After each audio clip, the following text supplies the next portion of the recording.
16 شەشی ساڵی 1830 لە درێژەی داگیرکاری وڵاتانی ڕۆژاوایی و چاوچنۆکیان لەسەر ڕۆژهەڵاتی ناوەڕاست و بەردنی خێر و بێر و سەروەت و سامانەکانیان سوپای فەڕەنسا دەستیان کرد بە داگیرکردنی خاکی جەزایری مسلمانان و بە درێژایی 132 ساڵ لەو وڵاتەدا مانەوە و دەیان قەسابخانی ترسناکیان بۆ مسلمانەکانی ئەو وڵاتەدانا و لە بەرپەرشدانەوەی ئەم داگیرکاریەش جەزایریەکان بەردەوام لە هەوڵ و خەبات و جیادابوون و لەم پێناوەشدا 1 ملیۆن شەهیدیان بەخشی و بە شۆڕشی جەزائیری دەگوترێت وڵاتی 1 ملیۆن شەهیدی، کۆشتنی ملیۆنێک مسلمان و سووتاندنی کتێبخانە و ژێرخانی معریفی و ناچارکردنی جوتیارەکان بە چاندن و بەرهەمهێنانی ئەو خۆراک و میوەی کە فەرماندە فەڕەنسیەکان حەزیان لێتی و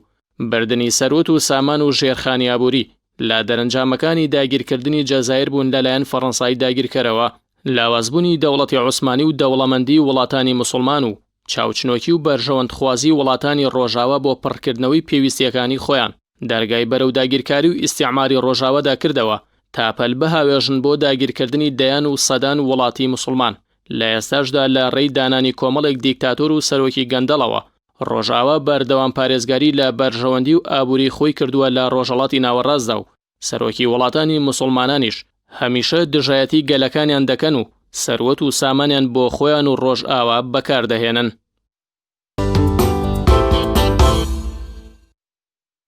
شانزەی شەشی ساڵی 1933 دوای 5 ساڵ لە دامەزراندنی ڕێکخراوی ئیخوان الموسلیمین یەکەمین کۆنگرەی خۆی لە میسر بەست بە ئامادەبوانی پێشەوە حەسەن بەناو باشێکی زۆر لە ئەندامانی باڵای ڕێکخراوەکە.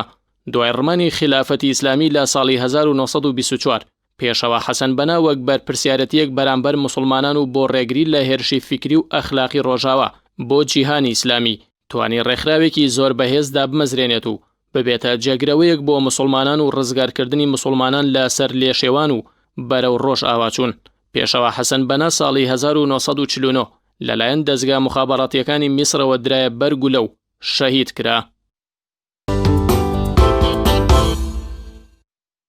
16 شەشی ساڵی 2012 دوای کۆتایی هێنان بە حوکمی 30 ساڵی حوسنی موبارەک خولی دووەمی هەڵبژاردنە سەرۆکایەتێکی میسر بەڕێوەچوو کە لە 27 پارێزگای ئەو وڵاتە 50 ملیۆن هاوڵاتی بەشدار بوون بۆ هەڵبژاردننی هەریەک لە محەممەد مورسی کاندیدی پارتی ئازادی و دادپەروەری و فەریق ئەحمەد شەفیق سەرۆکوەزیری پێشوو. سەرنجام دکتۆر محەممەد مورسی بووە براوەی هەڵبژاردنەکان و ڕۆژەی 24 شەشی ساڵی 2012 بووە پێنجەمین سەرۆکی ئەو وڵاتە لە ڕێگەی دیموکراسی و هەڵبژاردننی ئازادەوە، بەڵام حوکمی عسکەرتارەتی میسر بە هاوکاری دەزگا مخابەڕاتیەکانی وڵاتانی ڕۆژاوە و ئیقلیمی